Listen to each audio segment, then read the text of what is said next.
Bienvenidos a Hablemos de Nosotros los Humanos. Soy María Quemada Sáez Vadillos, soy gestaltista y me dedico a acompañar a personas desde la Gestalt. Hoy vamos a hablar de un tema que es complejo, podría decir también complicado y que a veces crea desconfianza. Yo creo que es porque hay muy poca información acerca de ciertas medicinas ancestrales terapéuticamente. ¿Por qué nos da más miedo y por qué tenemos menos información que sucede con el Prozac, con el Lexatin, con el Orfidal o otras medicinas que todo el mundo conoce? ¿Para qué sirve el cannabis medicinal? ¿Para qué sirve la iboga o la psilocibina en un nivel terapéutico? Bueno, hoy tenemos aquí a nuestro invitado que se llama José Carlos Bouso. Bienvenido, José Carlos. Muchas gracias. Buenas tardes. Buenas tardes. Os presento así muy poquito de él, aunque sé que tiene mucho más recorrido, pero es un psicólogo y doctor en farmacología. Es director científico de la Fundación ICERS y de la Clínica Sináptica. Bueno, José Carlos, ¿cómo nace y cuál es el propósito de la Fundación ICERS? Bueno, ICERS se funda en 2009, lo funda Benjamin de Loenen, que acababa de editar un documental sobre la ibogaína que se llama Ibogaine Rite of Passage, Ibogaine Rito de Paso, que se puede encontrar en YouTube. Entonces este documental hace un repaso a cuál es el estado científico-médico de la cuestión con relación a la ibogaína.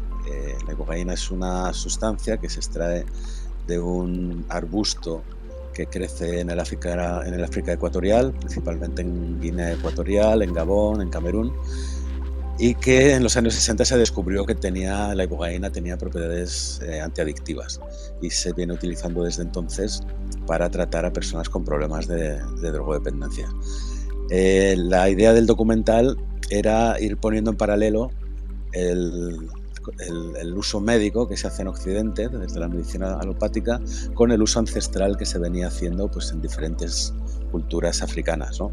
La iboga la empiezan utilizando los pigmeos, probablemente aprenden a utilizarla de los gorilas, se sabe que los gorilas toman iboga, y pasó a ser una planta de uso ritual en la medicina ancestral de algunas culturas del África subsahariana, como he dicho. Entonces, bueno, el documental trataba de un poco de ir viendo el contrapunto entre el uso médico occidental y el uso médico ancestral, y así nace ICERS, nace con la vocación de tratar de establecer puentes de conocimiento entre el conocimiento científico y el conocimiento ancestral indígena, relacionado con plantas psicoactivas.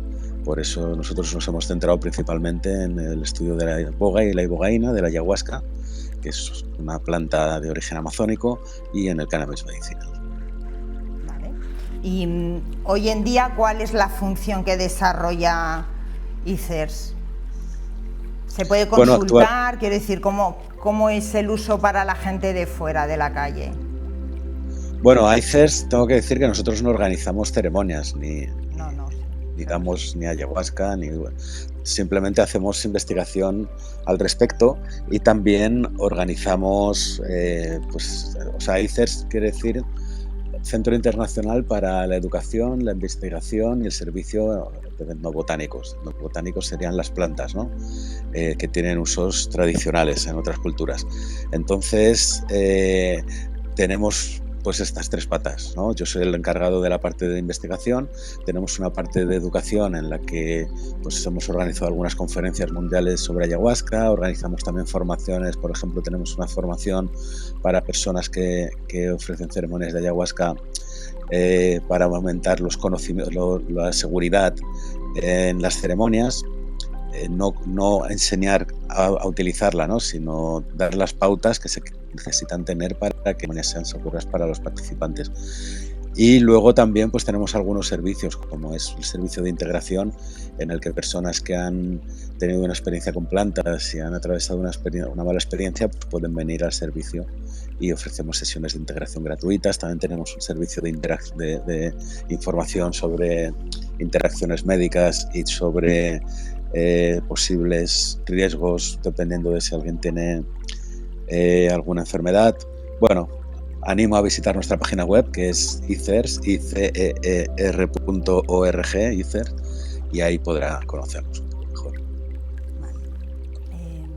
A nivel terapéutico, José Carlos, ¿me puedes decir un poco, bueno, de la iboga ya has hecho, ¿no?, una introducción, acerca del cannabis medicinal, de la psilocibina y de la ayahuasca, cómo es esa utilización a nivel terapéutico? ¿Cuáles son los beneficios, ¿no?, de cada una? Estamos viviendo un boom, algunos llaman renacimiento psicodélico, en el que estas sustancias, estoy hablando de psilocibina, que es el principio activo de unos hongos que se llaman hongos psilocíbicos y que crecen en muchas partes de la península ibérica, LSD, que son los famosos tripis o ácidos, ¿no?, la droga cultura norteamericana de los 60, la mescalina, ¿no?, que es el principio activo del peyote y del San Pedro, que son cactus utilizados en Mesoamérica y en Sudamérica con fines médicos, y bueno, una infinidad más de sustancias, ¿no? Estas sustancias de diferente procedencia, que se las viene a llamar sustancias psicodélicas, ¿no? Son sustancias que desde los años 60, con la contracultura norteamericana, pues fueron demonizadas, se prohibieron. O sea, eran drogas que habían estado utilizadas en psiquiatría. De hecho, se podría decir que en la década de los 50-60, yo me refiero a veces como la época del Cámbrico en psiquiatría, ¿no?, con los psicodélicos, porque veníamos de...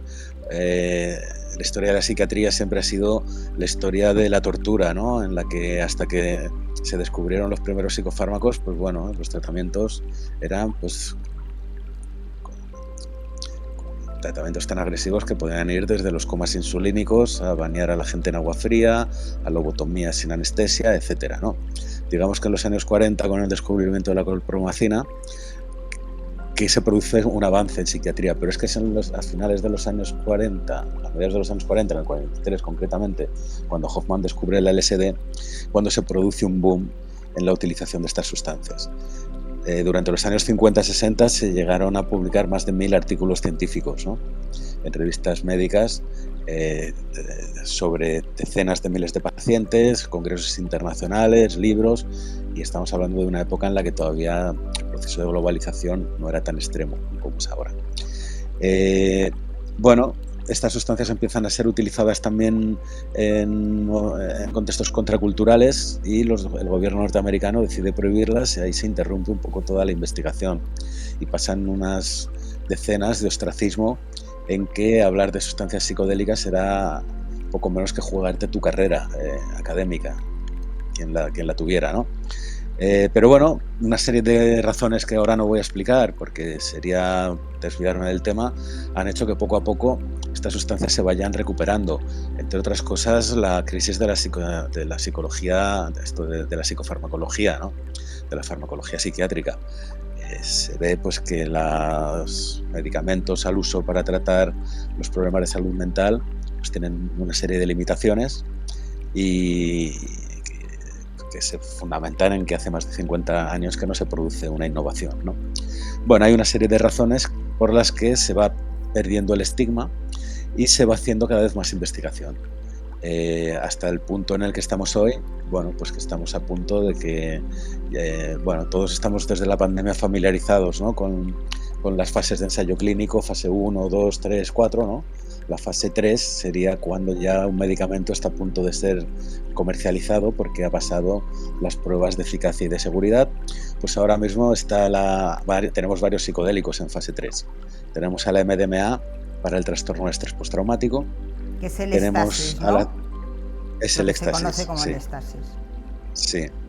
Igual, otra droga demonizada por el uso recreativo que se ha hecho de ella, pero que también empezó siendo una sustancia de uso clínico, como casi todas estas sustancias, ¿no? Empezaron siendo sustancias utilizadas en por psicoterapeutas, por psiquiatras, por psicólogos, por psicólogas, y bueno, saltaron al mercado recreativo, a la escena recreativa, y como consecuencia de haber saltado a la escena recreativa se prohibió la investigación científica, pero bueno, poco a poco se fue retomando, ¿no? Fundamentalmente porque Europa nunca ha sido tan talibán con la investigación como Estados Unidos, o con las restricciones para investigación como Estados Unidos. Entonces estamos viviendo un momento bastante paradójico, en el que fue Estados Unidos quien inició toda la prohibición, también con cannabis medicinal y con cannabis, y después de haber instaurado una prohibición global a nivel planetario, en Europa se siguió haciendo investigación, hubo algunos grupos, ¿no? En España estaba el doctor Magí Farré y Jordi Camí en el Hospital del Mar de Barcelona, o Jordi Riba y Manel Barbanoj con ayahuasca en el Hospital de Sant Pau, y luego en Suiza estaba Franz Vollenweider y en Alemania Gausulis Maifrank. Es decir, hubo algunos grupos de resistentes, entre ellos en España, que siguieron haciendo investigación. Esto sentó las bases para que otros grupos fueran empezando a investigar, y a día de hoy es inabarcable la cantidad de publicaciones científicas. Yo me dedico profesionalmente a esto y no estoy al día, ni mucho menos, ¿no? Y como digo, hemos pasado de que estas sustancias sean drogas demonizadas y estigmatizadas a que la MDMA está en fase 3 para el tratamiento del estrés postraumático, que podemos hablar luego de ello un poco más si quieres, la psilocibina para el tratamiento de la depresión. Estamos hablando además en un momento en el que se habla de una crisis, de una pandemia de salud mental, ¿no? Tuvimos la pandemia de la COVID-19 y parece que como una de las secuelas que nos dejó ha sido esta pandemia de salud mental, en la que se necesitan tratamientos y se necesitan nuevas innovaciones en los tratamientos de salud mental. Y la innovación que introducen estas sustancias es que son sustancias que se utilizan en el contexto de un proceso psicoterapéutico. No son sustancias como decías tú antes, el Prozac o el Alprazolam o el Lorazepam o el Lexatin, que son fármacos que se llaman sintomáticos, ¿no? Tratan de cortar el síntoma, pero sabemos que las causas solamente se pueden trabajar en un contexto de psicoterapia. Estas sustancias lo que permiten es, y se llama psicoterapia asistida con psicodélicos. Sí. Se trata de utilizar los psicodélicos en un contexto y en un proceso de psicoterapia para profundizar en momentos puntuales y que los pacientes, pues, de alguna forma accedan a una serie de insights, ¿no? y de conocimientos que simplemente la terapia verbal, pues, se queda corta, ¿no?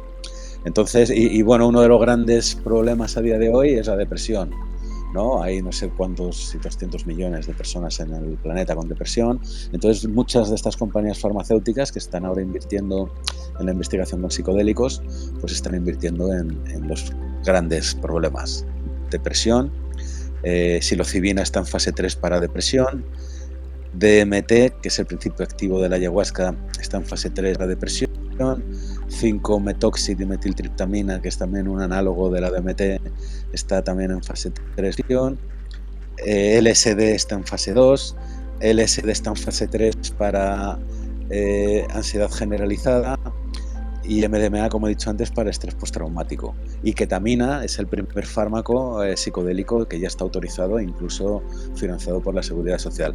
Es decir, estas drogas que hace 20 años, y lo sé de primera mano porque yo fui el primer investigador en tener en la era de la posprohibición un primer estudio con MDMA para trabajar con personas con estrés postraumático, en el año 99 me lo autorizaron y en 2002 lo interrumpieron porque vivíamos todavía en este pánico moral. O sea que yo sé lo que es sufrir las consecuencias del estigma de estas sustancias. Es decir, que hace 20 años era impensable pensar que íbamos a llegar a esta situación, y la situación en la que estamos es que dentro de 2-3 años como mucho la será farmacología psicodélica. Ya, pero entonces yo lo que te estaba entendiendo un poco es que la diferencia del Orfidal, el Prozac, el Lexatin, etcétera, con este tipo de medicina ancestral, es que unas es el síntoma, ¿no? Las que decimos, las que conocemos todos tratan el síntoma. Y estas se hacen en psicoterapia, ¿sí? Estas las psicoterapias consisten en ir a la raíz de los problemas, ¿no? Claro. Para, conociendo la raíz de los problemas, resolver la situación de las personas. Es lo contrario a un tratamiento sintomático. Un tratamiento sintomático simplemente te corta el síntoma sin importarle de dónde viene, y la psicoterapia iría precisamente a buscar la raíz del problema. Bueno, estas medicinas lo que van es ayudar al proceso de psicoterapia precisamente a trabajar sobre la raíz del problema. Cuando hablamos de medicinas ancestrales, hablamos de medicinas ancestrales porque muchas de estas medicinas forman parte de la medicina ancestral de muchos pueblos, ¿no?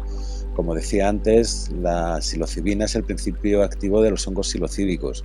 Los hongos psilocíbicos han formado parte de la medicina mazateca y zapoteca y de las montañas de la Sierra Mazateca de México, pues tiempos inmemoriales, como se suele decir, ¿no? La mescalina es el principio activo del peyote. El peyote es la medicina esencial de los huicholes, de los tarahumara, de los cora, ¿no?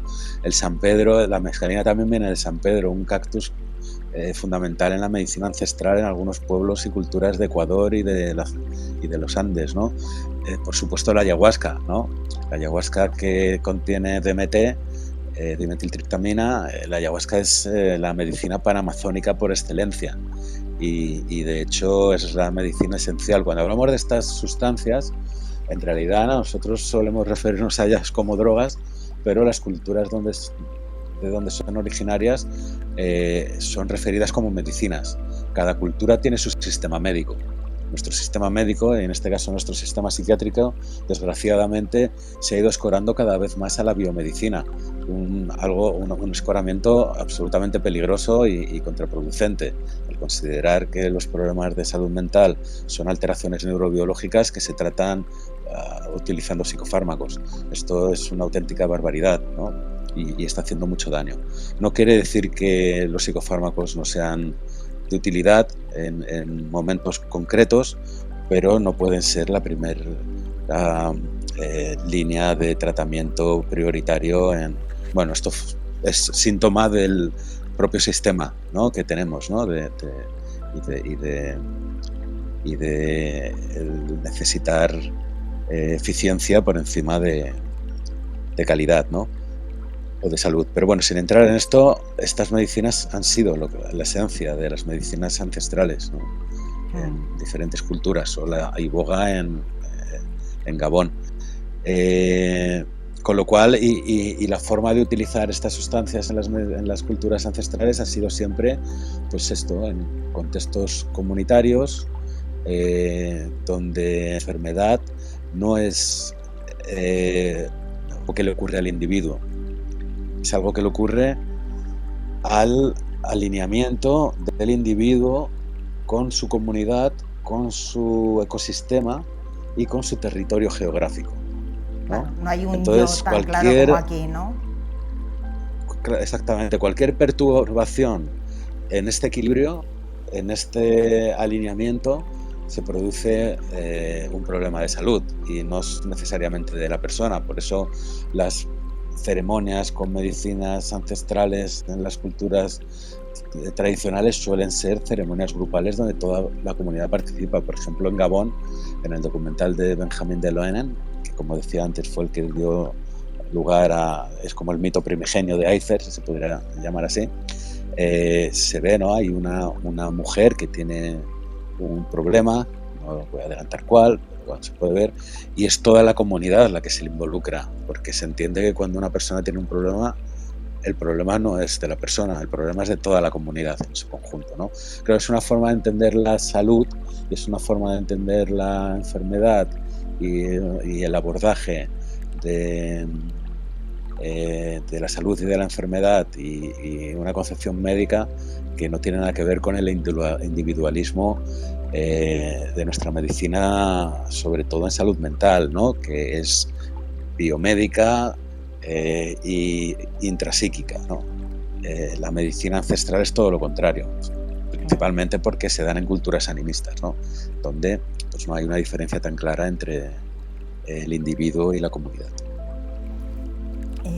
Antes voy a retomar un momento a esto de este tipo de medicinas que está en el nivel 3, ¿no? Que se supone que van a pasar a que sean ya farmacológicas, ¿no? Entiendo. De las sí. ¿no? Vale. Pero uno de los ingredientes importantes que tú decías es que esto se hace en psicoterapia. ¿Esto seguirá siendo de esta forma? No quiero decir, pues no es lo mismo que tomarte un Lexatin tú solo en tu casa que tomar estas sustancias, estas medicinas que tienen que ir con un acompañamiento. ¿O pasarán a que te las tomas tú solo en tu casa también? No, no, aunque por ejemplo con la ketamina hay empresas en Estados Unidos donde se están enviando kits de ketamina con un antifat y un playlist para que tú en tu casa te hagas el proceso. Pero bueno, esto no es lo que va a ocurrir, aunque esté ocurriendo en Estados Unidos con ketamina, no es lo que va a ocurrir ni con psilocibina, ni con MDMA, ni con LSD, ni con las demás medicinas que están viniendo. Serán de uso médico, es decir, no se las venderán a los pacientes, sino que serán los psiquiatras, solo estarán autorizados psiquiatras a utilizarlos. Pero bueno, también podrán utilizar los psicoterapeutas y psicólogos y psicólogas que trabajen con un psiquiatra, ¿no? Por ejemplo, nosotros en Barcelona tenemos una clínica psicodélica, de medicina psicodélica, que es la clínica Sináptica, ¿no? Y funcionamos así. De momento solo utilizamos ketamina porque es lo único que he autorizado, pero cuando esté autorizado el resto, pues empezaremos a trabajar con psilocibina, con MDMA. Entonces, como trabajamos es que hay un psiquiatra que es el jefe médico, el director médico de la clínica, pero luego tenemos un equipo de psicólogos y de psicólogas que son los que hacen los tratamientos. Entonces solamente, este será el modelo, solamente se podrá utilizar en contextos médicos, ¿no? O bien en clínicas o en consultas o en despachos, pero no y administrados por un profesional sanitario. No podrás ir a la farmacia y que te den un bote de pastillas de MDMA para tomártelas en tu casa. Bueno, no, esto no va a ocurrir. Es un alivio, ¿no? Porque como nos vamos de un bando al otro bando... Bueno, lo que pasa que yo no quiero hacer apología de tal, pero luego también está muy bien que se regule el médico, pero lo que tampoco tiene sentido es que haya una persecución al consumidor, claro, y que los consumidores recreativos tengan que jugarse el tipo comprando sustancias que no saben el nivel de pureza, adulteradas y tal. Esto es una auténtica aberración. Entonces está muy bien que regulen el uso médico, pero también tendrán que regular el uso recreativo para que, por ponerte un ejemplo, fabricar 1 gramo de MDMA cuesta menos de 1 euro. Sí. Por eso el MDMA es tan barato en el mercado ilícito. El gramo de MDMA en el mercado recreativo debe estar entre los 40 y los 60 euros ahora mismo, dependiendo de cuándo y a quién y dónde lo compres, y cuesta fabricarlo menos de 1 euro. O sea que ya el último eslabón de toda la cadena ya está ganando un dineral. Bueno, pues Australia, y si quieres ahora hablamos de los casos en los que ya es una realidad la medicina psicodélica. En Australia es una realidad la medicina psicodélica, porque el gobierno de Australia ha dicho que con el problema gigante que hay en su sociedad de depresión y de estrés postraumático, no quiere esperar a que estén terminados los ensayos clínicos, ¿no? Ya se han hecho los ensayos clínicos de fase 2, ya se han demostrado que los de fase 2 son ensayos clínicos para estudiar la seguridad, ¿no? Y la fase 3 sería para estudiar la eficacia. Bueno, con lo que hay ya de fase 2 y de fase 3, dice, no necesitamos que haya más ensayos clínicos para empezar a utilizarlo. Entonces, permiten la utilización de la psilocibina y de la MDMA a los psiquiatras australianos en sus clínicas cotidianas. Bueno, pues el gramo de MDMA para uso médico está costando 5.000 euros. Madre mía. O sea, estamos hablando de que cuesta menos de 1 gramo fabricarlo. En el mercado ilícito te puede costar entre 40 y 60 y en el mercado farmacéutico legal 5.000. Esto es una auténtica aberración. Entonces, claro, esto lo que está fomentando es precisamente el uso underground, el que las personas que no tienen acceso, y un tratamiento con MDMA en Australia viene a costar unos $25.000. Entonces ha florecido, bueno, está florecido, no, esto existe desde que se conocen estas medicinas, ¿no? Hay terapeutas que han decidido no esperar a que haya ensayos clínicos ni a que un gobierno les autorice estas medicaciones, las están utilizando en sus prácticas cotidianas y esto es a lo que está abocando esta medicalización de los psicodélicos, ¿no?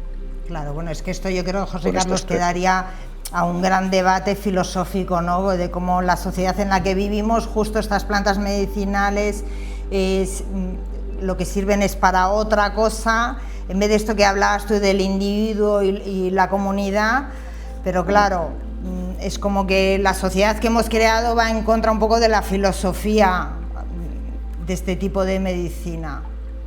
Entonces al final todo se comercializa, ¿no?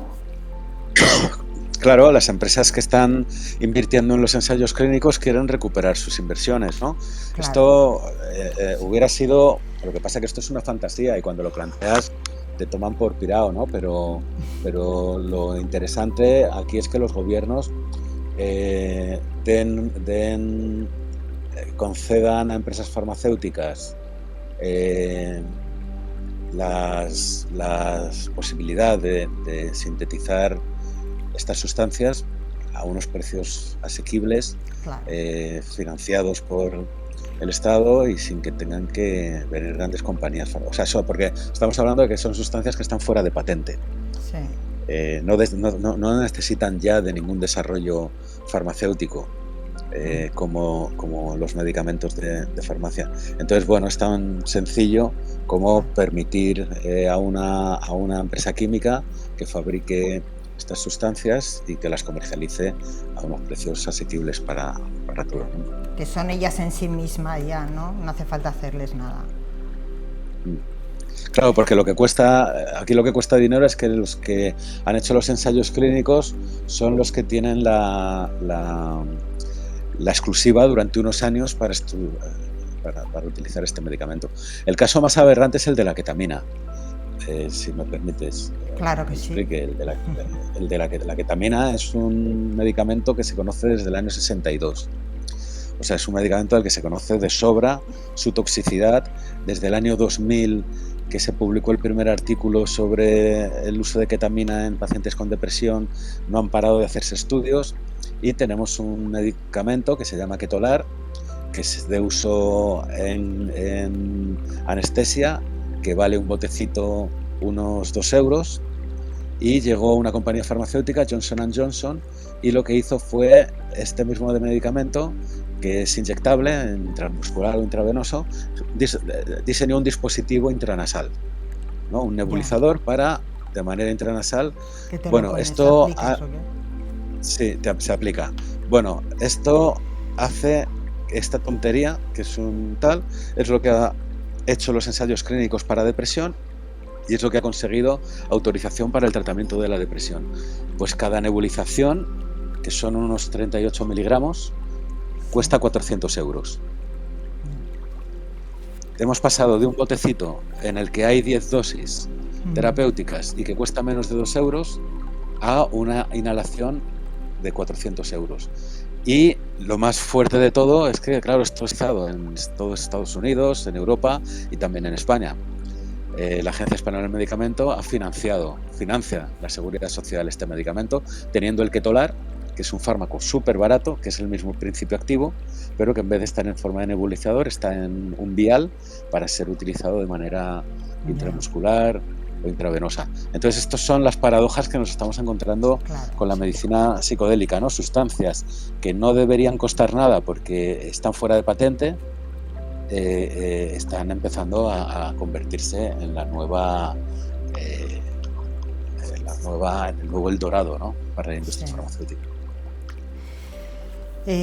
Querías ampliar un poco sobre el estrés postraumático. Bueno, para mí lo más interesante, porque también es en lo que empecé trabajando y nunca he dejado de estar pendiente de los avances y del progreso que se hace con MDMA. Bueno, es precisamente con MDMA para tratar el trastorno de estrés postraumático, ¿no? El trastorno de estrés postraumático es el trastorno paradigmático que se necesita tratar con psicoterapia, ¿no? Las personas que tienen trastorno de estrés postraumático tienen una serie de experiencias que tienen que ver con que si no se trabajan, pues se van encapsulando y se van cronificando, ¿no? O sea, y lo que tiene el estrés postraumático, sobre todo con la población que yo trabajaba, ¿no?, que eran víctimas de agresiones sexuales, es el tabú que rodea también a todo el tema de las agresiones sexuales. Ahora está cambiando un poco todo, afortunadamente, pero antes era una auténtica barbaridad, con lo cual pues no se contaba lo que le estaba pasando, y el trastorno de estrés postraumático, para resolverlo hay que contarlo, ¿no? Y no siempre es fácil contarlo, porque va aparejado mucho sufrimiento.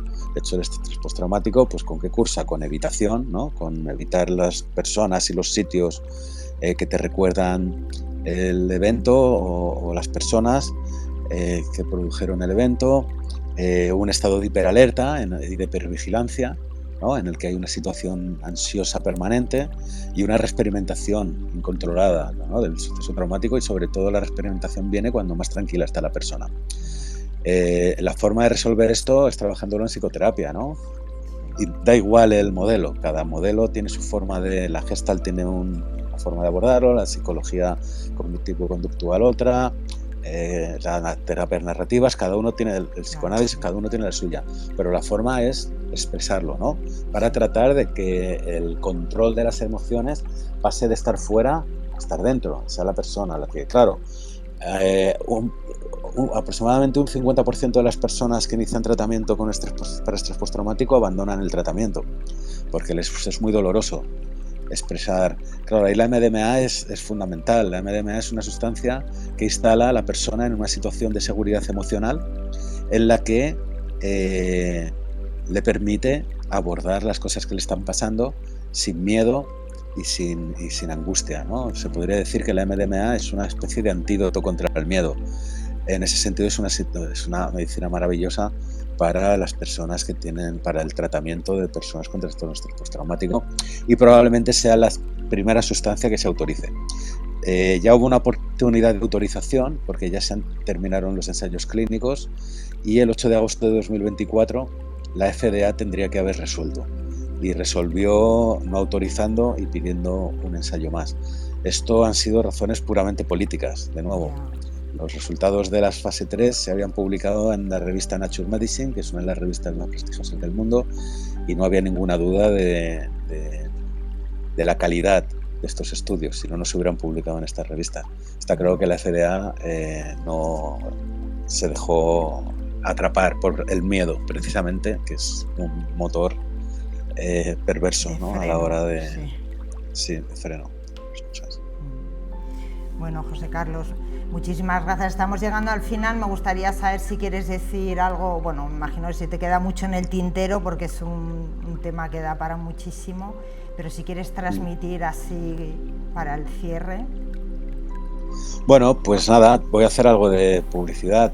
Claro que sí. En octubre saldrá un libro en el que cuento todo esto, que se titula Medicina psicodélica, y nada, en el que es un manual pensado precisamente pues para terapeutas, para pacientes y para curiosos que quieran saber cómo funcionan estas medicinas y cómo utilizarlas, con la perspectiva de ser una especie de manual educativo.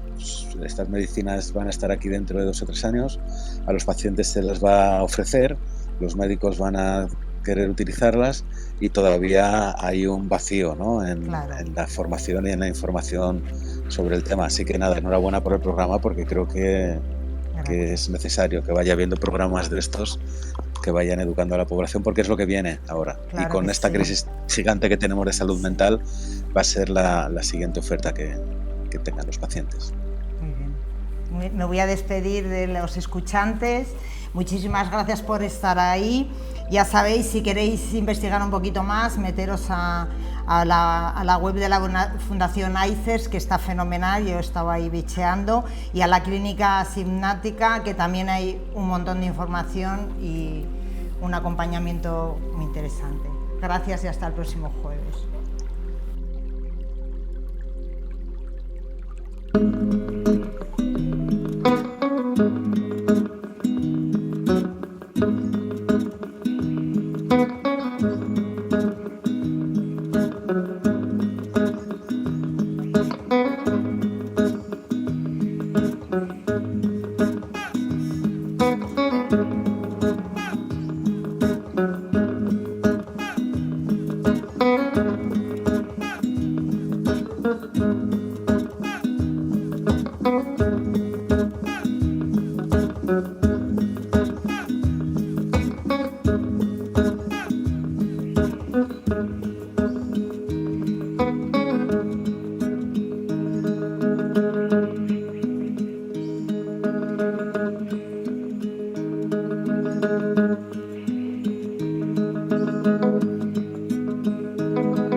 Thank you.